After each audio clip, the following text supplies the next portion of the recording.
Okay, we can go ahead and begin, Nelly. Thank you very much, Susan. Hello, everyone. Good morning, good afternoon, good evening, depending on where you are. Welcome to the second day of the webinar, Artisanal and Small-Scale Gold Mining Production Technology Without Mercury.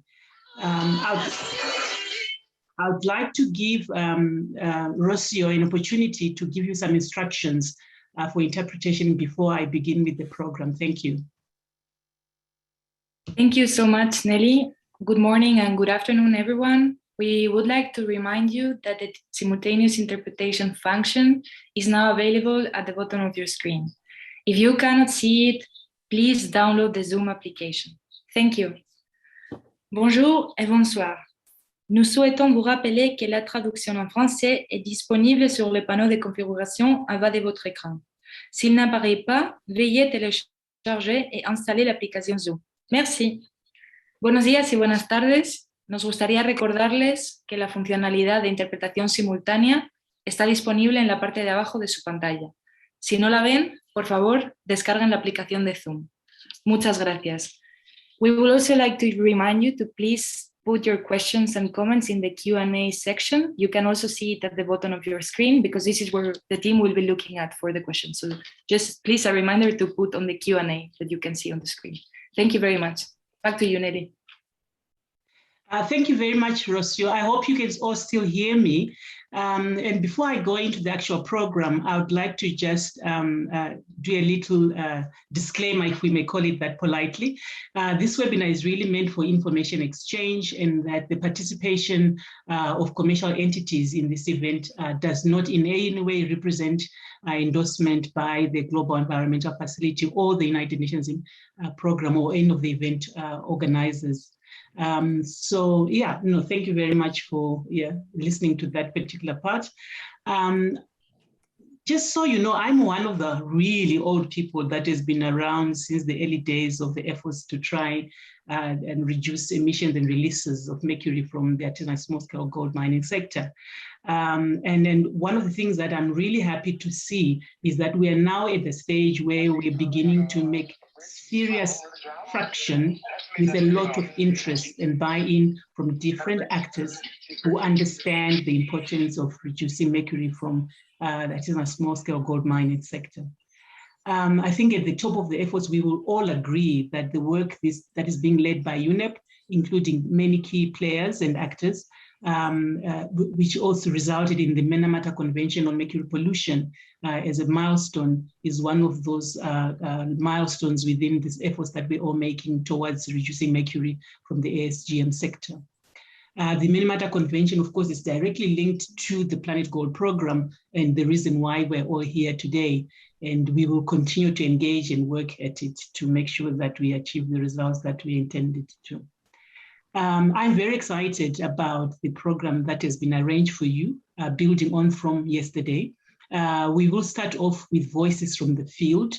And the first voice from the field, I think the organizers are going to put it on the screen now, is from somebody from the planetGOLD program, one of the countries. And she's saying the processing facility to be built by the planetGOLD program will greatly help our miners in Sagada. It will eliminate the need to sell their sluice tailings, which contain considerable amounts of gold, to buy outside our area. The increased gold production, along with a decrease in hauling and transportation expenses, increases our operations profitability. And this message is coming from Esther Kamiling. I hope I've pronounced your name correctly, Esther. And then to the organizers, can you please put the video next for us, please? Oh, sorry, I think there is another visual message that I must read out for you. This one is coming from the Philippines, from the planetGOLD project in the Philippines. And really, the message is for artisanal miners in the Paracale, the old crude method of amalgamation is the only known practice for an easy and quick way to extract gold from ores. A mercury-free processing facility will not only help us save money on buying mercury at high prices, but will also prevent the harmful effects of the chemical absorbed by our bodies. very pertinent message from the Philippines. The organizers may play the video now.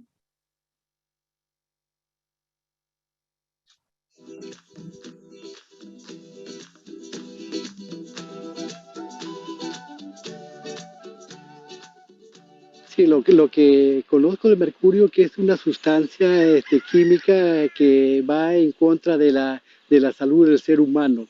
Aquí viene lo importante, ¿no? De que nos dicen de que no utilicemos el mercurio. Está bien, no lo utilicemos, pero eso debería venir acompañado de unas propuestas de uso o extracción de este caso del oro con una tecnología limpia. Entonces, no dice no uses, pero nada más. Debe decirlo, usen, pero acá tienes esto que debes utilizarlo para que puedas sacar tu oro sin necesidad de utilizar mercurio. Entonces, el llamado es tanto a nivel de gobierno como a nivel de entidades públicas que nos den alternativas de poder extraer el oro con tecnología limpia.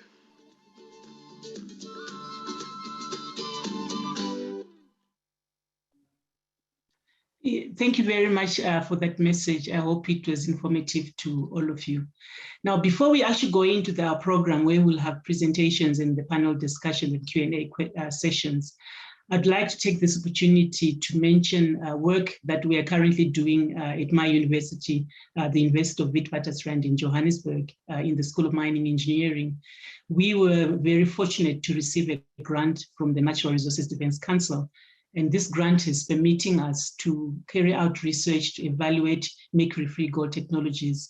That is what they are, and we will produce a compendium of this. And then, of course, the science, trying to understand the science behind these technologies and some of the barriers to adaptation, with the idea of making some recommendations around how to improve adoption of these technologies.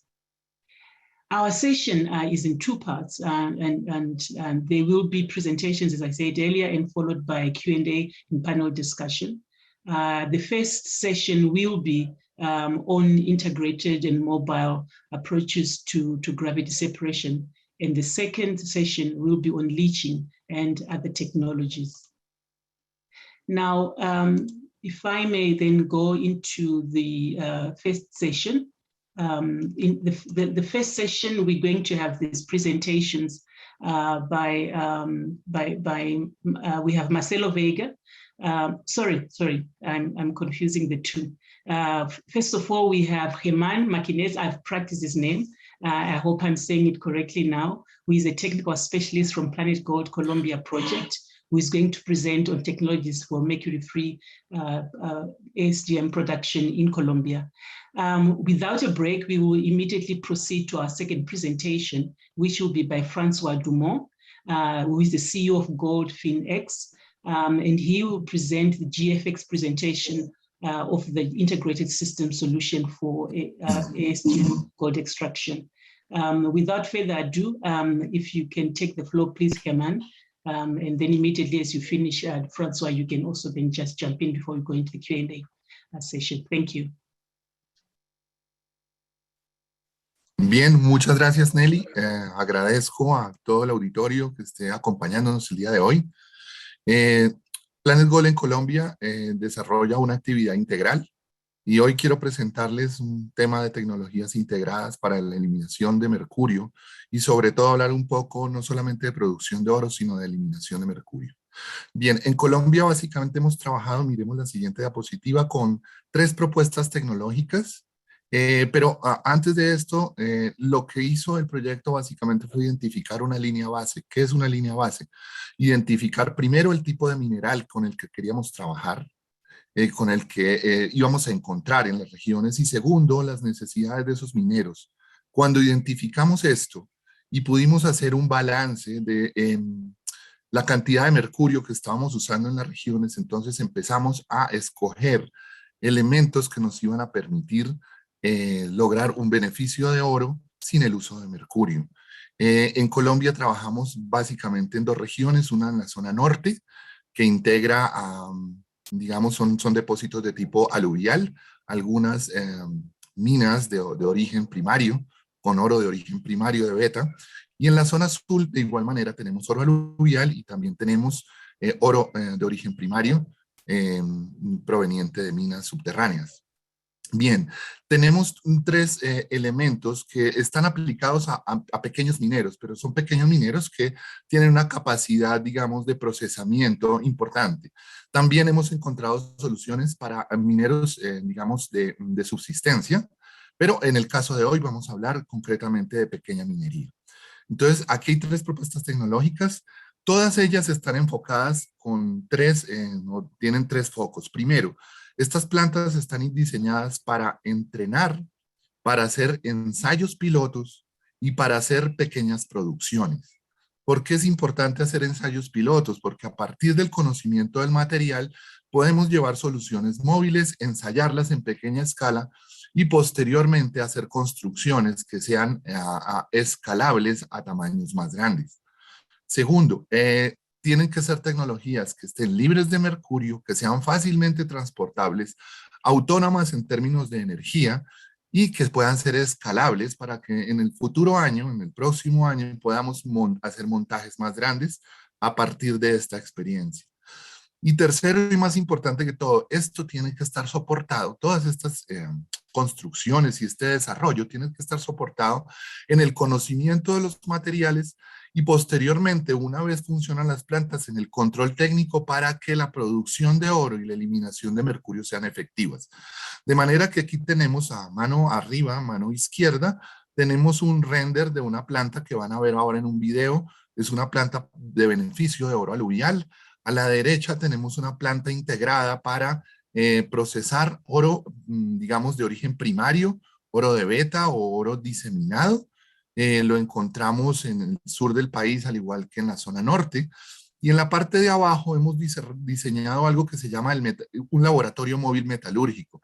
Esto es porque básicamente lo que queremos es que cada vez que los mineros desarrollen una actividad con estas plantas o con plantas en producción, tengan al lado métodos de control que aseguren que su producción sea buena, que no haya una pérdida importante de oro, pero que adicionalmente no exista, digamos, el uso del mercurio dentro del proceso. Miremos la siguiente diapositiva, por favor. Bien, en esta diapositiva ya vemos la primera planta que les mostré.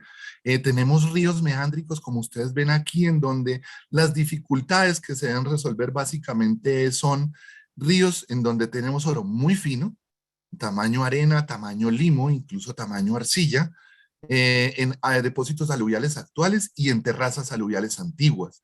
Y los mineros usan mercurio en las zonas del río, en donde básicamente lo que hacen es liberarlo en sus prácticas de minería. Esta planta básicamente la vamos a ver ahora en un video cómo funciona. Obedece a procesos únicamente gravitatorios.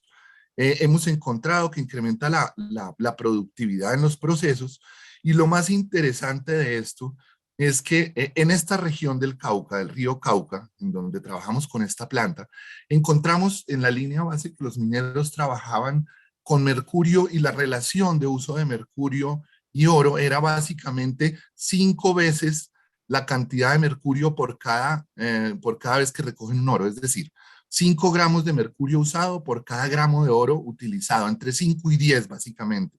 De manera que por el tipo de producción que encontramos en esta área, podríamos estar seguros de que procesos como este, donde podemos eliminar con los mineros el uso del mercurio, podían estar ahorrándonos en la liberación de mercurio al medio ambiente entre 5 y 10 toneladas por año, que esto es una suma importante para una región que lo requiere, porque hay grandes liberaciones de mercurio dentro de los cauces de los ríos y en forma de vapor en el aire. Bien, digamos sería un punto. En segundo lugar, quiero contarles que esta planta, cuando empezamos a hacer los trabajos piloto, nos dimos cuenta que tomábamos colas, materiales de tailings de procesos que habían sido trabajados antiguamente con mercurio, y obtuvimos recuperaciones no solo de oro, que lo que quiere decir es que los mineros están eliminando grandes cantidades de oro y no se están dando cuenta, sino que adicionalmente empezamos a recuperar también amalgama de mercurio de antiguas operaciones.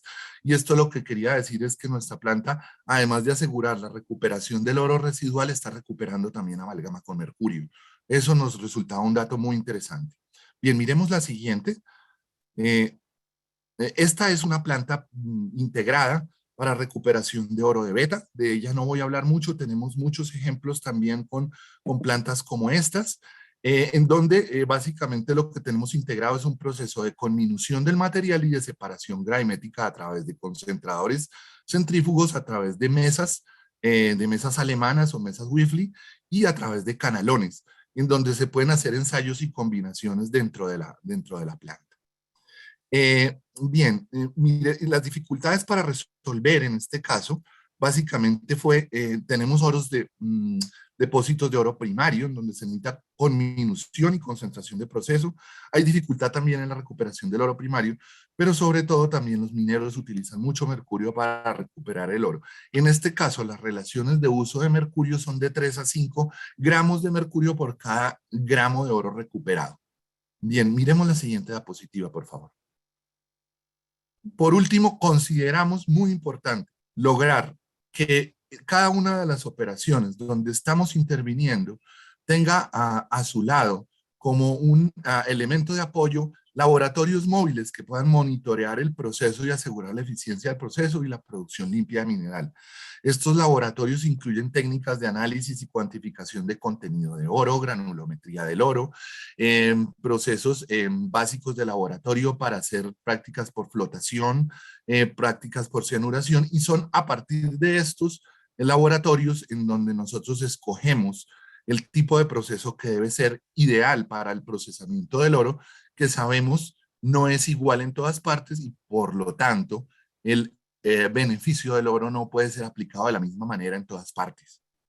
Bien, ahora quiero invitarlos a ver un video rápido que preparamos sobre la producción de oro con esta pequeña planta aluvial en el departamento del Cauca. Tenemos material también sobre este laboratorio y sobre la planta de oro para beneficio de oro primario.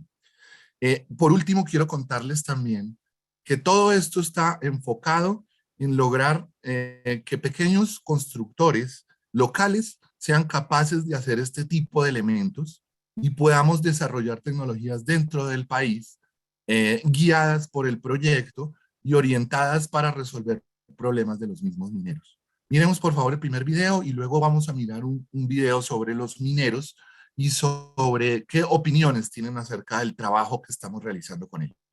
Gracias.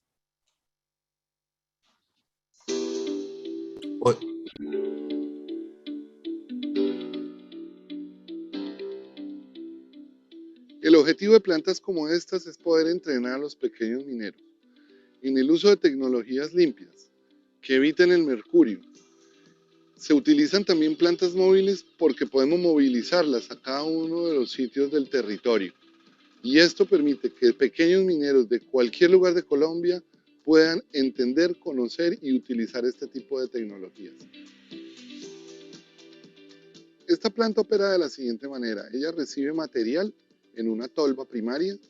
La tolva primaria permite conducir material de menos de 2 centímetros sobre una zaranda mecánica que a su vez hace un lavado y selección del material. Este lavado y selección del material permite que a través de una bomba de sólidos podamos poner el material sobre una plataforma que alimenta un concentrador centrífugo de modelo Centurión.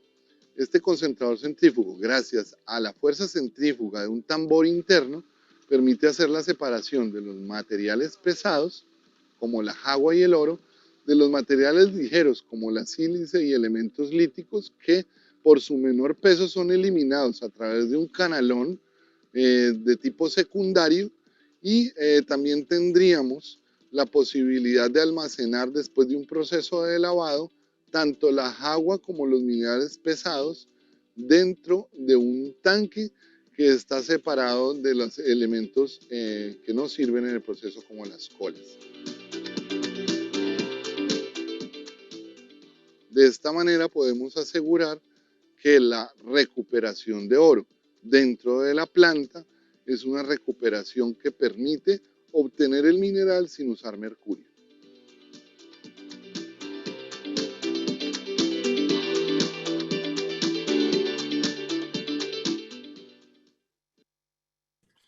Bien, ahora quiero mostrarles un poco sobre un video sobre testimonio de mineros, sobre qué han recibido ellos en cuestión de entrenamiento acerca de estas plantas. Es muy importante, todo este proceso de construcción con los mineros apunta a que estas plantas, digamos el depositario final, quien recibe las plantas finalmente, va a ser a una institución en Colombia que se llama el Servicio Nacional de Aprendizaje. El Servicio Nacional de Aprendizaje nos recibe estas plantas con el fin de que a partir del uso de ellas y del entrenamiento que han recibido, puedan enseñarle a mineros en todo el país a utilizar las plantas y volver este modelo un modelo sostenible en el tiempo, incluso después de la finalización del trabajo con este proyecto. Gracias.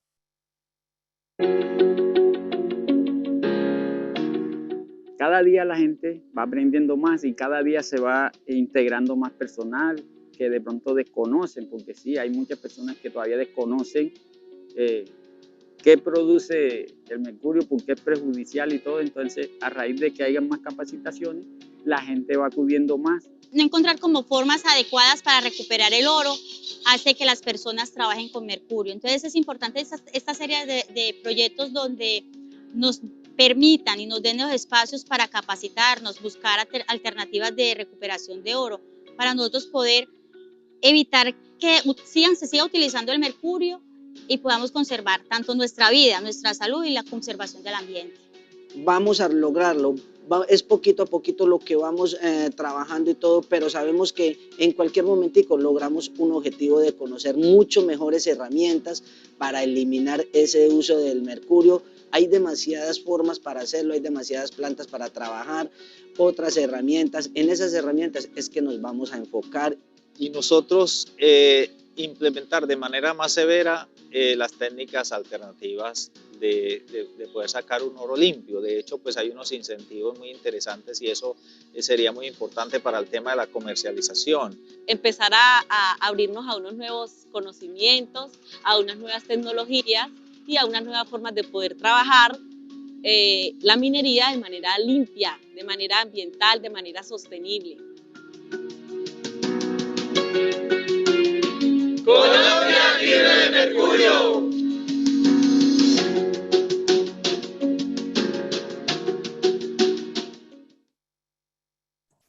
Bien, agradezco a todos la atención en la presentación y pues le doy el paso a Nelly nuevamente. Muchas gracias.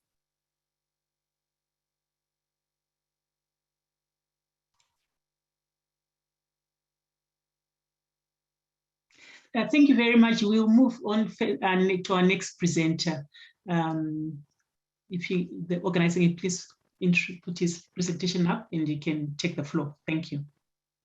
I think we will start with the video.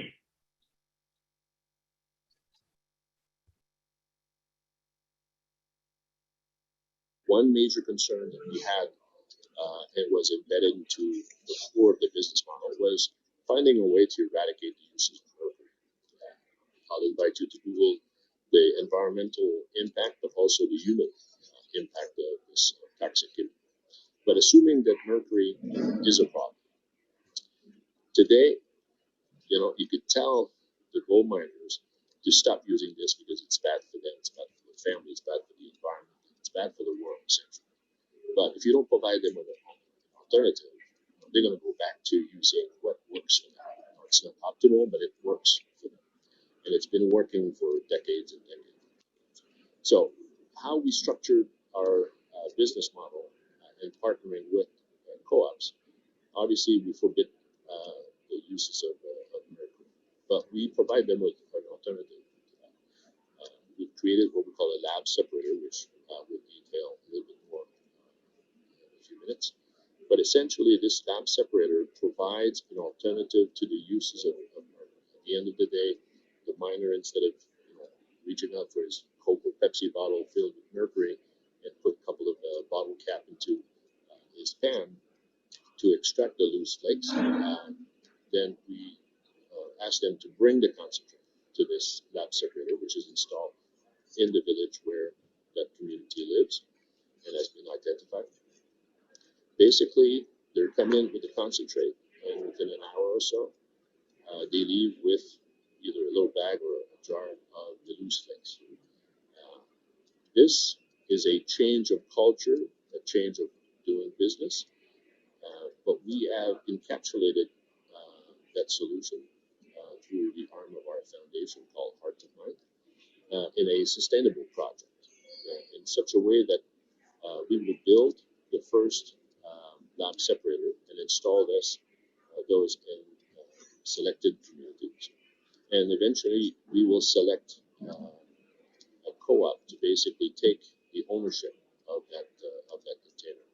And we will obviously try to favor women entrepreneurship because it's very complementary with the reality of the villages that are sitting close to those artisan operations. So we've created this model that basically is self-sustaining. The miner comes, he leaves a certain percentage of the gold flakes isolated. This serves as revenue for that co-op ownership of that lab separator, and they basically are able to continue to exist. We're working with NGOs and certain agencies to try to facilitate this through microfinancing for them to purchase the lab separator, and then obviously the money made at Heart of Mine, then we use this money to build more lab separators. So this is a solution that is catered and focused and targeting the alluvial artisanal community. It doesn't, solve all of the other problems in other segments of the industry.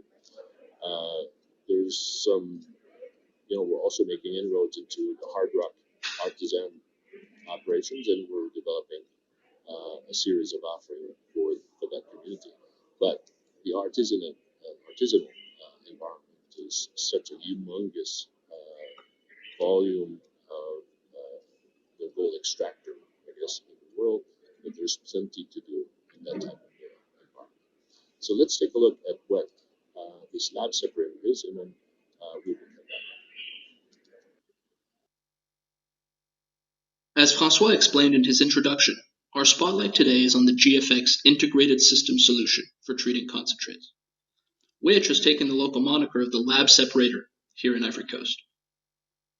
I'd also like to point out this entire presentation is pre-recorded out of precaution for poor connection while we are in Africa, but one of us will be available for the panel at the end of our 10-minute slot.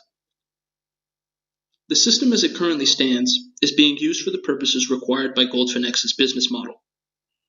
When we showed off the prototype container to government officials in the last few months, we realized there is serious commercial and community interest in establishing 5 to 10 of these closed-loop systems in strategic areas within Ivory Coast. The infrastructure of the integrated system is fairly straightforward. It currently consists of a prototype built into a 40-foot shipping container. The goal, however, is to have everything efficiently fit into a 20-foot shipping container for maximum maneuverability on site. The system currently operates on residential power, but it is fully outfitted to be used with solar batteries or a genset. It has security cameras that feed into a 24/7 satellite uplink for security purposes as well. The first step in the systems process is the vibrating classifier system we built ourselves locally.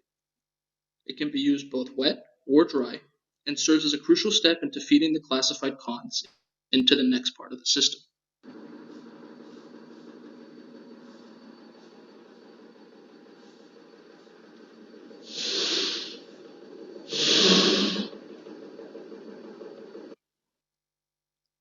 Once classified, the materials that are bigger than 200 mesh go through the reverse polarity shaker table.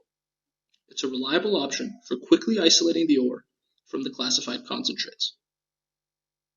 We use a self-contained water system with jet dry for surface tension issues related to flour gold. The great aspect of the shaker table is the ability to continuously upgrade the purity of the ore by passing it through several times.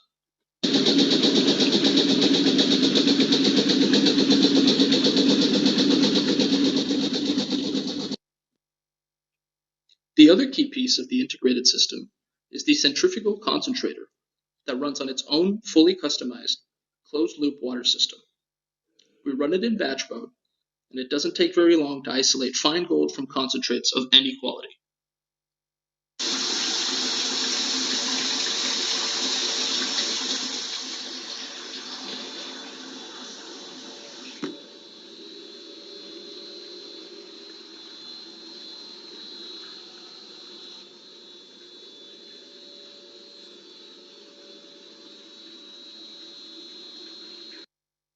The real beauty of this part of the system is the 4,000-liter recirculating tanks to assure that the water stays clean throughout the process. The individual tanks are set up in cascading fashion to allow the tailing sediment to settle at the bottom. The additional intra-tank filtration system helps remove any potential debris from being recirculated back into the centrifuge.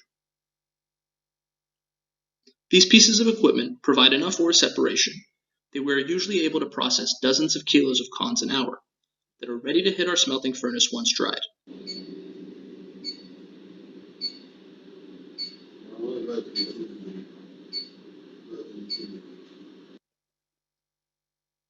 The way we plan on implementing this system as a service on site is to charge the miner or the co-op a percentage of the resulting loose gold, or to smelt it into a doré that is analyzed for purity and purchased on the spot by GFX at a fair market rate. We're also currently developing other processes and equipment, such as a pulsed air system based on local rudimentary methods currently being used for gold cleanup here in Ivory Coast. So in summary, the integrated system acts as a one-stop shop that is fully customizable based on the ore characterizations of a specific region. Our system currently focuses on alluvial ASGM mining concentrates, with hard rock capabilities hopefully being fully implemented in late 2022. The system runs existing technologies widely used within the industry, but together as one integrated system for ore treatment. There is serious long-term commercial viability here in Ivory Coast through such programs as microfinancing, government grants, and women empowerment initiatives. We're also partnering with our sister foundation, Heart of Mine, to really make sure the impacts of eliminating mercury are felt on a community level very rapidly. Lastly, the entire operation is efficiently run to maximize the positive environmental and socioeconomic impacts, while also raising awareness of the dangers of mercury use within the mining industry.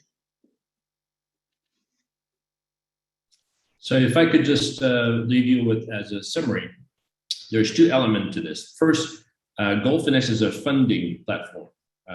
We've created this business model where we adequately provide funds to the small scale artisanal environment. As part of that commitment of funding comes with this obligations to not use mercury. So this is where we start in our effort of eradicating mercury. The second element is we've realized that once you provide adequate funding to a group of artisans, they start having the means to make good decisions. And those have an impact on the positivity, on the life, the quality of life of the community. We realized that for us, it would be brilliant to accelerate those benefits. And this is why we created this sister organizations, Heart of Mine, to basically accelerate all of those benefits. So in that program, the container that we developed for our own requirement, because we provide this service to the partners that we finance, it's our responsibility to isolate the loose flakes and basically render doré bars or money once it's being sold.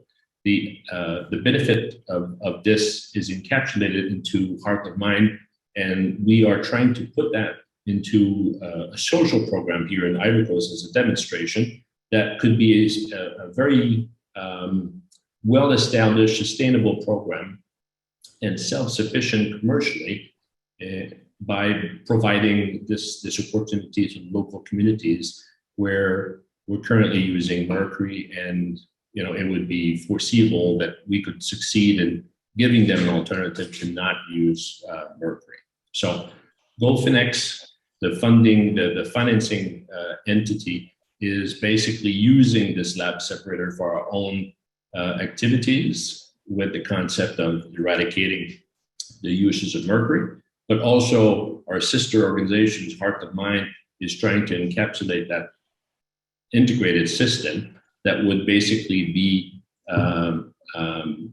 integrated with proper equipment based on the gold characterizations of the region, is part of a social and economic program that hopefully would benefit not only the local community, but eventually the world if we're able to provide this alternative to mercury.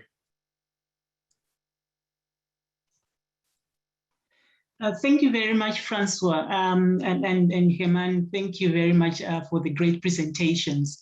I hope you can all still hear me. We're now moving to our Q&A session. And I think if I may ask Heman, maybe if you be so kind to switch on your video so the participants can see if that's permissible.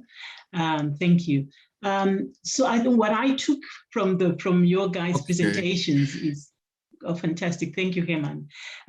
From your guys' presentation, I think the first thing was the juxtaposition between sophisticated technology and equipment and the use of local materials. And that I particularly noticed in Heman's presentation, where he had this sophisticated equipment, but it was being supported by locally sourced poles. You could actually see that those poles were locally sourced. And I think that's something that we often find in ASM situations. And what I also, one of the things, of course, I learned a lot from your presentation, but another thing that I also noticed was the mention and inclusion of women in your interventions, which I think is very important. As you know, I'm sure you're all aware that UNEP has produced a guide for gender inclusion within the ASGM projects that they support. So that's a very important part. And what will be interesting is to see what kind of socio-economic impact we will have out of that. So I want now to move to the questions that have been coming through the Q&A and chat boxes. I think the first question that we have was for you, Heman. And that question is really asking you that in the mobile plants, I'm going to do this slowly because there's translation that is involved. In the mobile plants, what is the recovery percentage? And what happens to the mercury collected by this mobile system? Heman, that's a question for you. Thank you. Bien, Nelly, gracias. Mira, debo contestarte dos cosas diferentes. Primero, agradezco la mención del tema de las mujeres. Uno de los elementos muy importantes de trabajo de este proyecto es que hemos seleccionado cooperativas integradas básicamente por mujeres, tanto en la zona sur del país como en la zona norte. Estamos trabajando para empoderarlas en el uso de estas tecnologías, y no solamente eso, sino para trabajar con todo el tema de equidad de género, que creo que es muy importante para todo el sistema de Naciones Unidas. En segundo lugar, el tema de los constructores. Importante este proyecto dentro del grupo de trabajo de planetGOLD. Diseñamos equipos y los construimos customizados, los construimos para los mineros, de acuerdo con las necesidades de los mineros, de la mano con los constructores locales. Entonces estamos enseñando a los constructores a hacer equipos para cada una de las necesidades de los mineros.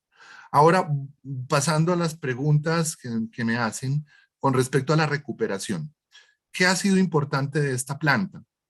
Nosotros trabajamos con las colas de trabajo de los mismos mineros con sus propias técnicas en sitios donde ya los mineros no usan el mercurio o han usado mercurio, y lo que vemos es que estamos recuperando importantes cantidades de oro que para ellos no existían o estaban perdidas.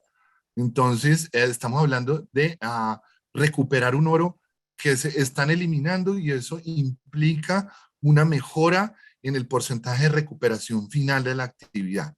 El segundo punto es que estamos en un proceso de toma de muestras tanto a la entrada de los canalones. Ustedes vieron un canalón que es como un canalón que utiliza un minero pequeño, ese canalón rojo largo que veían ahí montado en unos soportes de madera. Estamos simulando el trabajo de un pequeño minero con el material que tienen en el área, y lo que vemos es que la planta me recupera.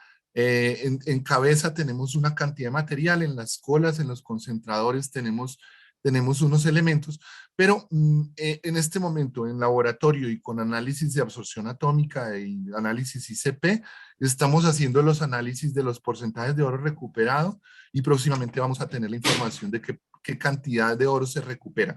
Pero lo que es importante es que visualmente estamos viendo en las colas finales del canalón pequeño que ustedes ven al final del concentrador centrífugo. En esas colas, ese canalón está hecho para el control del proceso. No estamos viendo oro, por lo menos visualmente no se ve. Y esto nos implica es que todo el oro que era residual de un proceso se está quedando en el concentrador centrífugo, que es un muy buen dato. Creo que los datos numéricos te los puedo entregar en un par de meses porque estamos en todo el proceso de análisis de laboratorio. No quisiera aventurarme a darte números. Por otra parte, nos preguntaban acerca del mercurio. Un experimento que hicimos fue trabajar con colas de antiguos depósitos que han sido trabajados con mercurio y, como les decía, encontramos amalgama también dentro del material colectado en el concentrador. Entonces, esa amalgama que hacemos con ella, hacemos la separación gravimétrica de esa amalgama, y en Colombia tenemos una empresa que se encarga del manejo de residuos peligrosos, de manera que estas amalgamas estamos entregándolas a una empresa dedicada al buen manejo de estos residuos peligrosos y haciéndole seguimiento de que el residuo sea puesto en las condiciones ambientales que se requieren. Thank you very much for the very elaborate response, Germán. I'd like to pose the next question to you, Francois. So Francois, one of our participants would like to find out if the information that you shared is available to artisanal and small-scale miners in other regions. That's a question for Francois. The lab separator was created. Sí. François, efectivamente, toda la información del proyecto planetGOLD es una información que debe ser libre, debe ser compartida. La experiencia que tenemos del trabajo en Colombia no se puede quedar en Colombia. Ojalá esto se pudiera multiplicar. Tenemos la posibilidad y la disposición de acompañarlos en otros proyectos en otros países si se requiere, para que conozcan un poco más nuestro modelo y ayudarlos a complementar ese trabajo que hacen en otras partes. Con seguridad podemos hacerlo de forma virtual o presencial. Por supuesto, el material está disponible. No sé si eso responde a mi pregunta. Yeah. Germán, thank you very much for that interjection. Francois, if you want to jump in here. Well, let me just answer the next question, which is the cost of the lab separator. In our case, we're integrating based on gold characterizations of the local reality. But so far, we've been able to extrapolate that it's going to be less than $50,000 US per container. In a self-sufficient condition. But the beauty of this is, keep in mind that this is embedded into a socio-economic program, which is basically, we are part of our foundation's effort, the Heart of Mine. We're basically providing those containers and then training a co-op of ideally part of the Women Empowerment Program to basically run those containers, those lab separators. And essentially the people that comes and benefit from those services, they leave a certain percentage of the loose flakes as a fee for the service. This basically becomes a commercially viable service for the co-op. And then eventually, basically, you're able to survive on a commercial basis. We're working with other agencies to also try to benefit with microfinance programs and allow the co-op to basically buy the container, buy the lab separators. And then obviously with the money received, the foundation would basically build more containers. So this is part of a much more elaborate social program that stimulates the environment, the economy, protects the environment, and meets our objective of basically trying to make within our control the limitations of usage of mercury. Nelly, ¿me permites una pequeña intervención?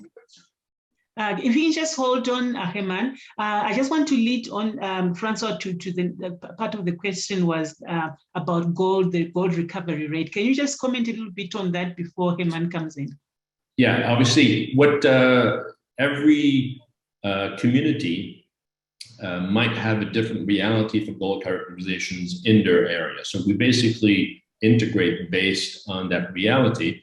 But regardless of the situations we've seen here in Ivory Coast, which is very similar to the typical alluvial environment, light flakes. We're not, in the heavy nuggets area, unfortunately. But all of the recovery process is north of 90% and very viable financially for all the situations we've seen here. Thank you very much, Francois. Herman, you had some comments? You're on mute, Herman. Sí, efectivamente, como mencionaba François también, el proyecto tiene un segundo componente que se llama el componente financiero.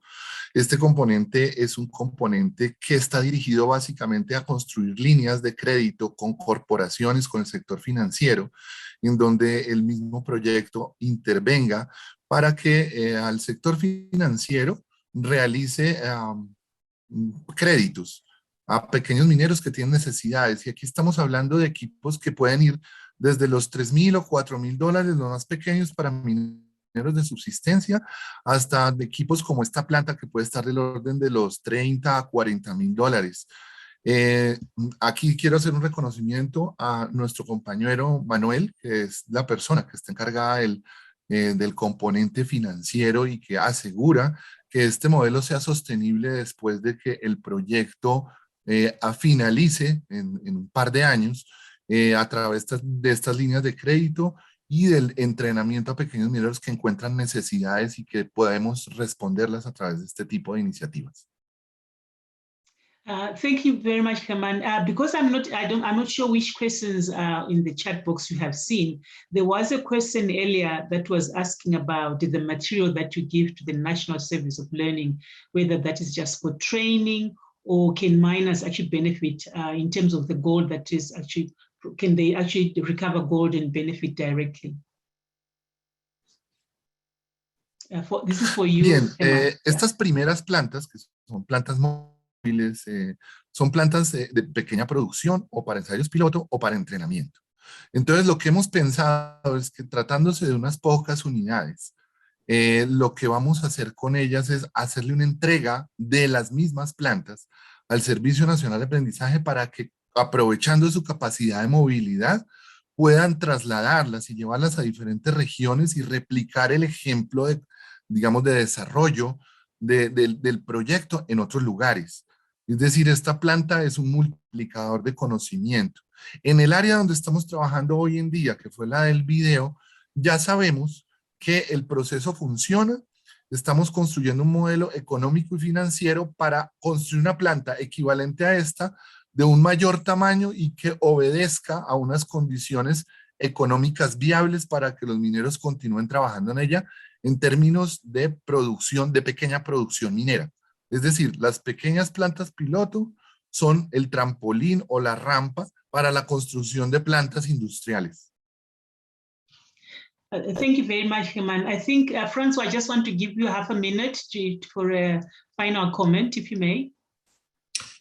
Yes, again, leaving you with the note that for us, we were, obviously when we created GoldFinex, there were two reflections in mind that we kept. One was obviously the return on investment. You need to be sustainable. So everybody in our business model makes decent amount of revenue. But the other one was the commitment on eradicating the uses of mercury. And here we're talking about solutions and technical alternatives to this, but it's also a way for us that we build into the financial model that from the beginning, when we select the partners with whom we're going to sign the partnership agreement, it is clear that no mercury needs to be used. And for us, it's a way of doing business. So, because there's always, even if you provide them with alternatives, there's always ways that people will say, could cut corners and everything. But for us, it was, part of the commitment that we've made. We're getting involved into financing this artisanal, this segment, forgotten segment of the gold mining industry, but we need to be serious. So the entire business model was built around that. And the commitment is even more enhanced with the creation of our foundation's Heart to Mind, which at heart also has the same objective of, doing something that is concrete. yes, we do raise a lot of awareness in our efforts, and we have a program to monitor the toxicity of mercury in the villages that are coexisting with the artisanal informal environment. But at the end of the day, I think that it is very logical, and we demonstrated that it is financially viable to take a stand, like a strong stand against mercury. And there's, we're going to get through this. We're going to be successful. It's going to take time. More money would be appreciated because then we would have a greater impact. But there's a commercial viability in standing up to mercury. Fantastic. Thank you very much, Herman and Francois, for your presentations and for answering the audience questions. I would like now to move to the next session, which is on leaching and other technologies. We have 4 presentations with this in this session. And our first presenter is Douglas Kao, who is a technical specialist on the Mongolia-Philippines planetGOLD project. And his presentation is on the process control and back-end circuits. Douglas, if you'd like to take the floor, thank you very much. And sorry, before you come in, Douglas, I just want to for those that had questions that were not answered in the last session, there will be an opportunity for those questions to be responded to. They will be posted on the planetGOLD website. Yeah, Douglas, you may take the floor. Thank you. Great, thank you very much. Good morning, good afternoon, and good evening, everyone. My name is Douglas Kao, and I'm one of the mineral processing engineers here at the Artisanal Gold Council. In my presentation today, I hope to showcase AGC's integrated approach towards ASGM technologies, including the adoption of modern tech, progressing innovation and experimental techniques, while also touching on the dissemination of gold processing theory and knowledge. Next slide, please. So to begin, I'd first like to highlight the word technology. The formal definition is the application of scientific knowledge for practical purposes. So deconstructing this a little bit, you can see that it's actually comprised of 2 parts. So the more obvious machinery or physical equipment, and the less conspicuous, which is the practical application of knowledge. As a project implementer, all cards are on the table, but it all starts with technical design. Our philosophy for technical design starts with gaining a firm understanding of existing ASGM ecosystems. So that's working on the ground with the miners to understand what their current practices are in order to better gauge what will be accepted or rejected in the community. To do that, it's important to identify technology appropriateness. So we do so when implementing new technologies by asking ourselves the following questions. Will the new technology be socioeconomically feasible? Will it be politically suitable? So that's to say, is there going to be local support or huge community backlash, which may very well hinder a project that's, say, acquiring their permits, which is vital to any operation. Next, will the new technology be environmentally acceptable, with the goal of course, reducing mercury? And what are some potential unintended consequences? So one of these unintended consequences being the displacement of certain roles, usually low level jobs. So making sure that the miners still have a place when the new technology is implemented. Drawing an analogy, it's akin to self-checkouts at grocery stores. And to state the obvious, there is no one-size-fits-all solution. Next slide, please. So in my next slide, I'd like to focus on the less conspicuous aspect of technology, which is knowledge and its practical application. So the technology that we as an organization offer, I've labeled this as a software improvement. So it pertains to process control and other gold processing fundamentals. Process control helps the miners better understand their circuits and can be seen as a diagnostic tool in order to decipher the black box that is oftentimes their own circuit. So drawing another analogy, this time to construction, we can think of process control similar to a stud finder. So for whomever's done drywall repairs or putting up cabinets, there's a couple of ways to locate the studs. The first are the most rudimentary being, trial and error. You can poke a whole bunch of holes into the wall and eventually find your stud, or by knowing about the stud finder, knowing how to utilize it, which setting to put it to, you can easily pass it over the wall and achieve your objective. So that's the analogy there. There are a few parameters, of course, that we would train the miners on. I've just listed a few here, and it starts with something like grain size control. So this is an indirect measurement of gold liberation. Oftentimes the miners don't have a firm understanding of this, so we may introduce sieve analysis so that they may begin populating rudimentary, or at least gaining an understanding of particle size distributions to know what their target grind size or crush sizes need to be. Next, we may be looking at reagent optimization.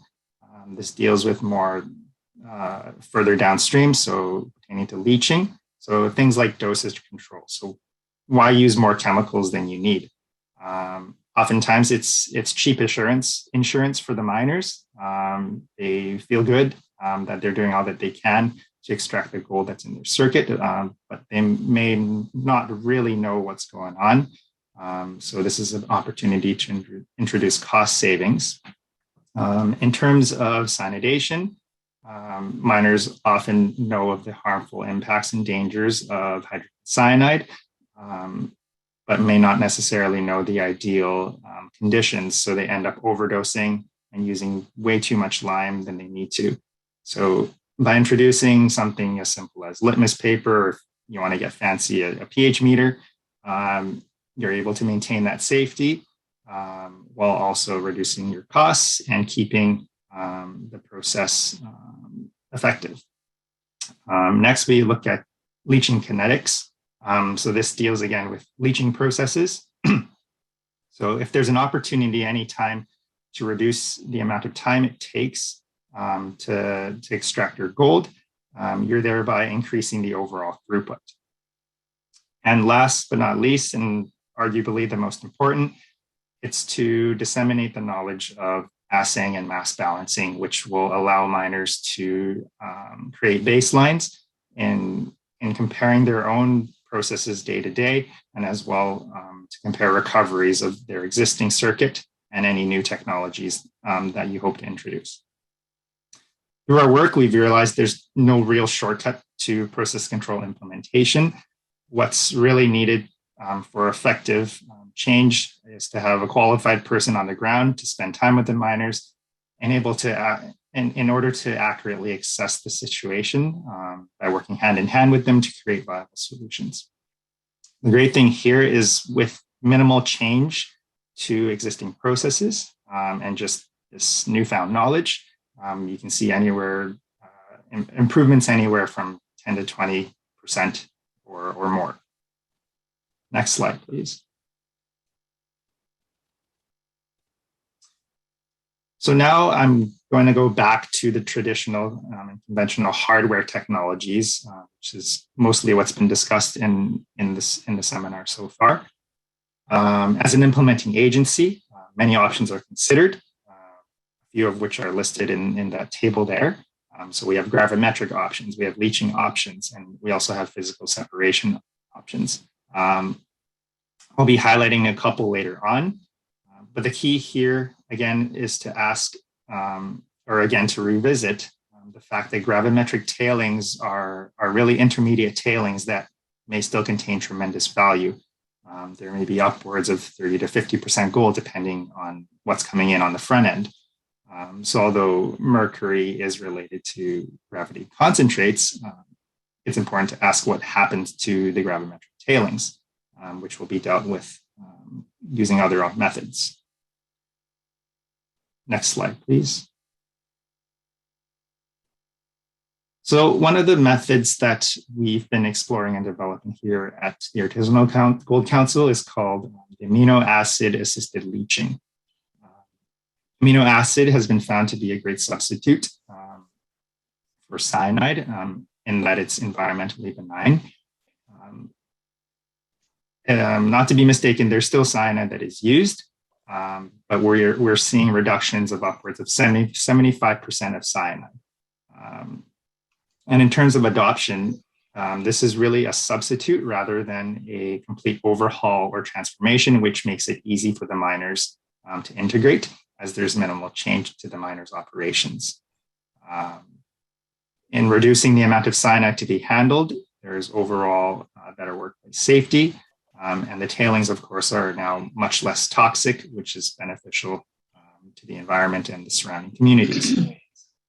We've been... Excuse me, Douglas. Douglas, if I can ask you to speed up a little bit. Yeah, we're running behind time. Thank you. Okay, sure. We've been piloting our trials in Indonesia for over a year now. You can see the first two gold beads there are the ones that have been produced using this method. Next slide, please. Another method I'd like to highlight is a physical separation method. As a disclaimer, it's only in its infancy stages. It's also sometimes known as coil agglomeration. Again, we're experimenting this on the bench scale in Canada, but do have plans to conduct field trials in Peru and Honduras as well. The basic principle is that the hydrophobicity of gold is exploited, and we see recoveries anywhere from 60 to 80%.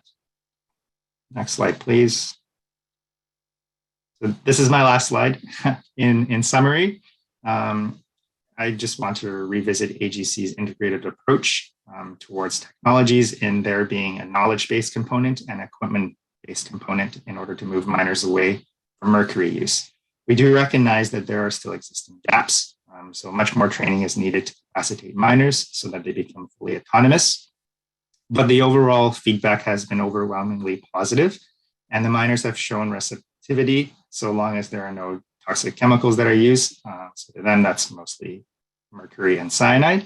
And of course, the obvious, as long as there are equal or higher recoveries. Through working with us, the miners have found fewer legal run-ins, which enable them to focus their time and efforts on improving their actual operations towards their journey to achieve mercury-free gold. And that, next slide, please. That concludes my presentation. I thank you for your time, and I hope you enjoyed it.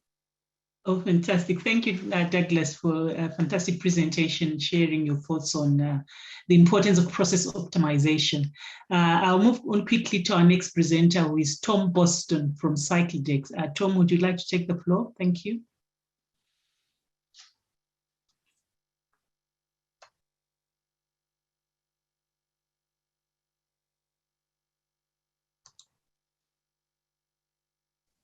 Tom, you're muted. Can you unmute yourself, please?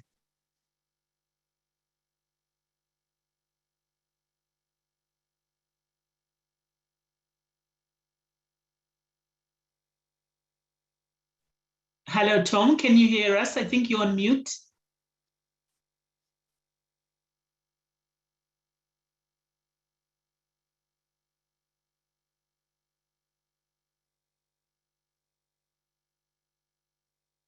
Okay.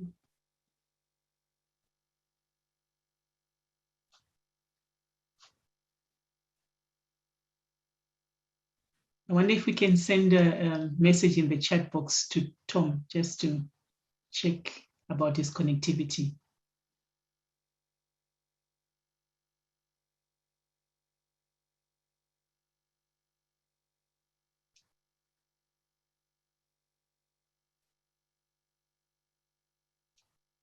I still can't hear him. Does anyone hear him at all?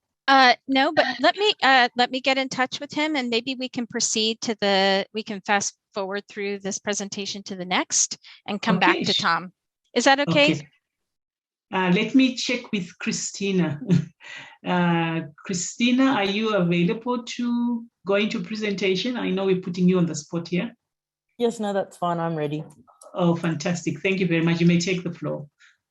Christina, who is going to talk about ASGM gold production without mercury, the holy grail. Thank you, Christina. Thank you. Hi, my name is Christina Kazakov, and I am the Principal Chemical and Process Engineer for Clean Mining, which is a part of the Clean Earth Technologies Group. I am here today to present our artisanal and small-scale gold production technology without the use of mercury. Next slide. So we own the technology that was developed by Australia's National Science Agency, the CSIRO, for non-toxic gold recovery based on thiosulfate. This technology was developed over many years, including in field validation. We want clean gold to be made without cyanide and mercury. Next slide. So what is our solution? Our award-winning non-toxic solution is a powder that is dissolved in water. It is based on thiosulfate, but it also contains system oxidants, catalysts, and buffers for improved leaching kinetics and gold recovery. Thiosulfate has been around for many years without much success. Through significant investment, it is the additional additives in our reagent that provide fast leaching kinetics and high overall gold recovery. It's the only genuine non-toxic solution for replacing mercury in artisanal gold mining. Our blended reagent is classified as non-dangerous of goods class 9 and contains no toxic elements. We recently did an environmental review of some 2-year-old tailings from a demonstration plant, and it indicated of no acidification of the soil. Basically, it was very benign material. Next slide. We've conducted over 150 tests globally on a range of different ore types using our solution. We've been able to demonstrate that our reagent is applicable to a wide range of different ores. I will now show some of our most recent results. Next slide. Our first sample is from the USA. It was a refractory sulfide ore body. As can be seen from the orange line, our CML reagent demonstrated fast leaching kinetics and overall gold recovery slightly better than cyanide. The second sample was from the Philippines. This was a refractory artisanal gold sample. Over the leaching time, the CML reagent performed in line with cyanide recovery. The third sample was a concentrate from Australia. This sample contained refractory sulfides, as well as copper, zinc, and lead. Again, this graph demonstrates the fast leaching kinetics of the CML reagent with gold recovery slightly higher than cyanide. Next slide. This is a brief overview of how our artisanal hub plant solution works. I'll discuss this in more detail in the following slides. Our solution is not significantly different to current leaching techniques for fine gold recovery. We do aim to minimize wastage, so our reagent can be reused and recycled. Only reagent consumed within the leaching chemical reaction needs to be replaced or topped up before the used in the following batch. Next slide. With crushing and grinding, ore preparation for our CML solution is no different to current practices when using mercury or cyanide. Large chunks of visible gold that are usually not leached should be removed as per the normal methods of, say, panning or shaking tables. It is the fine gold that is sent for leaching that we're after. Next slide. Techniques for dewatering can be really simple, such as leaving in the sun to dry, to more advanced, including specialized equipment, such as filter presses, belt filters, or centrifuges. It all depends on the scale of the plant and the dewatering options available in your area.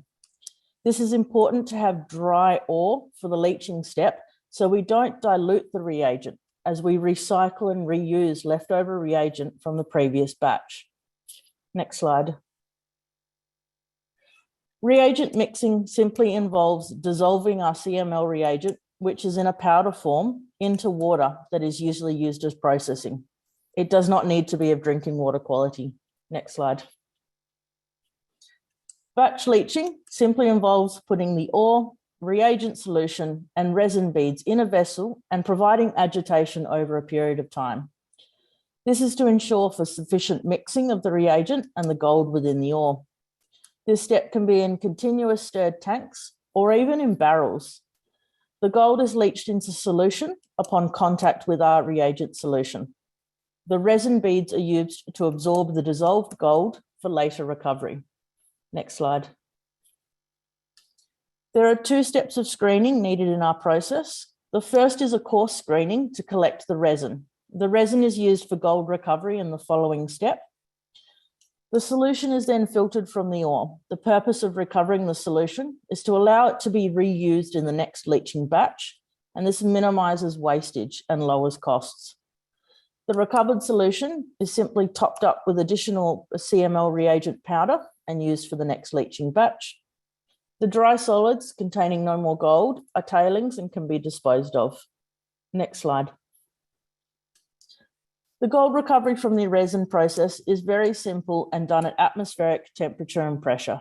Resin is placed in an elution vessel with water. You then simply add our elution chemicals, which are also a powder, to the elution vessel, and the gold will come off of the surface of the resin into the water. The resin is then removed and can be used for the next batch of leaching. Next slide. Once you have your elution solution, a precipitate reagent is added. Again, this is a powder reagent and it will form a black precipitate of gold. The solid precipitate is what is recovered and dried. This dried powder is then added to a crucible with normal smelting fluxes to produce a gold bar. Next slide. We will now just play a short video which sort of demonstrates our real simplified version that can easily be done by hand. This process is still under further research and development. Could you play the video, please?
Thank you very much for listening. I hope you've enjoyed our presentation, and please be in contact if you would request further information. Thank you very much, Christina, for the presentation and the video, and also for jumping in before your time. I think apologies for putting you on the spot. I'm not sure whether we have Tom yet. Susan, is Tom ready, or we move to Marcelo? Tom has appeared. Can you come off of mute, Tom, and make sure we can hear you? How's that? Yes, we can hear you. So we'll go back to Tom. We just need to take a moment for Mona to readjust the presentation slide order, but you can begin as soon as she redisplays the presentation. Thank you.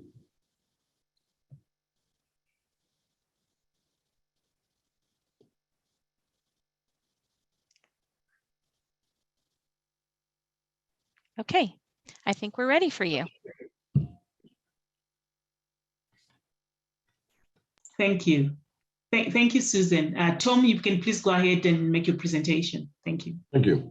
Ladies and gentlemen, my name is Tom Boston. I am the Executive Vice President, Sales and Marketing for Cyclodex Worldwide.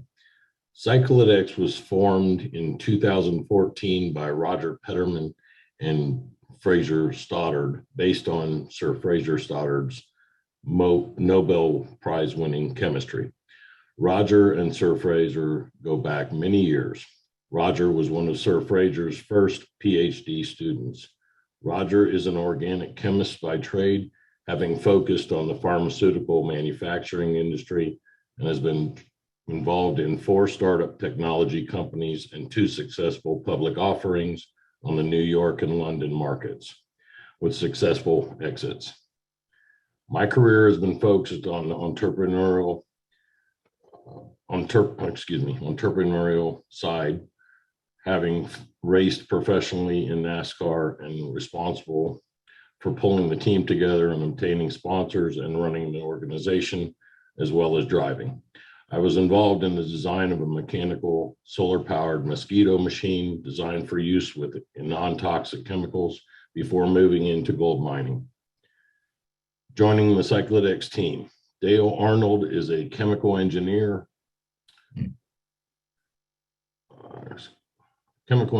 with 36 years of experience with DuPont. Christine was with Microsoft as Chief Financial Officer. Professor Adrian Boyce is a geologist from Glasgow University. The company was sponsored by the National Science Foundation, being awarded $1 million in grants, and as part of this process went through extensive peer and scientific review. Next slide, please. The Cyclodex process for precious metal extraction uses environmentally friendly chemicals available worldwide. The technology has been tested on several ores and works with classic oxide ores, refractory ores contained with mercury and or arsenic or copper, also in high iron containing regions. After extensive laboratory testing, the process was run repeatedly on pilot scale. Our first commercial plant is now operating with 100 metric tons per day capacity in the US, and we are scaling up in Chile, Mexico, Honduras, and Mauritania. The process was very high volumetric efficiency, allowing a very small footprint.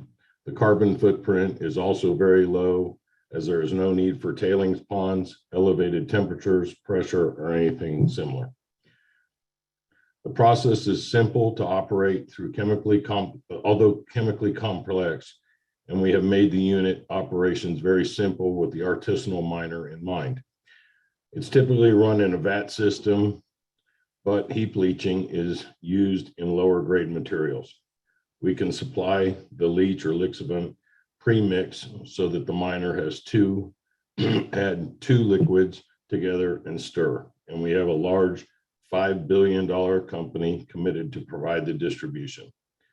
The process is rapid, often being completed in under 1 hour, can operate at local temperatures, whatever this may be, and there are no emissions, gases, or other side effects to harm the miners or the environment. Next slide, please. For artisanal miners, the process is very similar for their mercury technique. The crushed ore is then extracted in 1 hour in any type of system, ranging from stirred reactors, a rotating 50-gallon drum, or a paddle and a wheelbarrow. The liquid is separated by some type of filtration through muslin cloth or decantation, and the precious metal extracted by adding a resin in effectively the equivalent of a tea bag.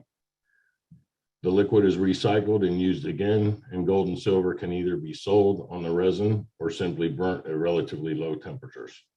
The miners can use vessels they had for their mercury process, and it works best in plastics drums, and the plumbing is also plastic. Everything can be recycled. The process can be controlled using simple indicative strips, which we will supply. Is not sensitive, so there is no room for considerable error. We will provide support in the local dialect by the equivalent of a YouTube channel and train local representatives how to run the process.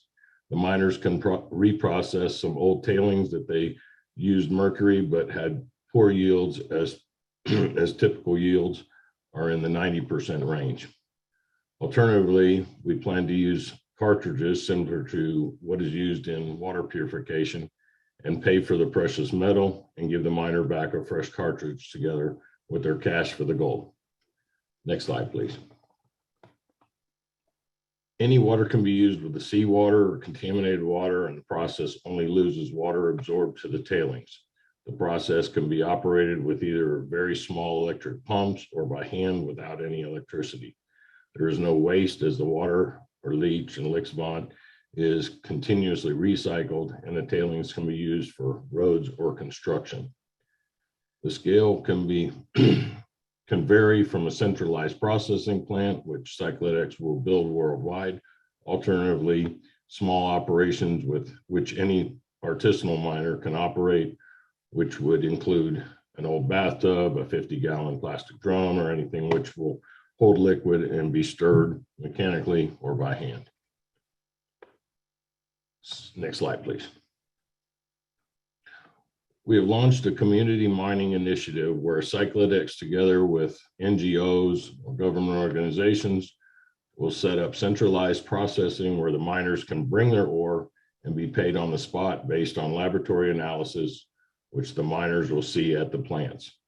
After processing, we will convert the tailings into construction materials, such as the miners can pick up construction materials on their way back to the community for roads, schools, etc., and provide another currency as construction materials are so valuable.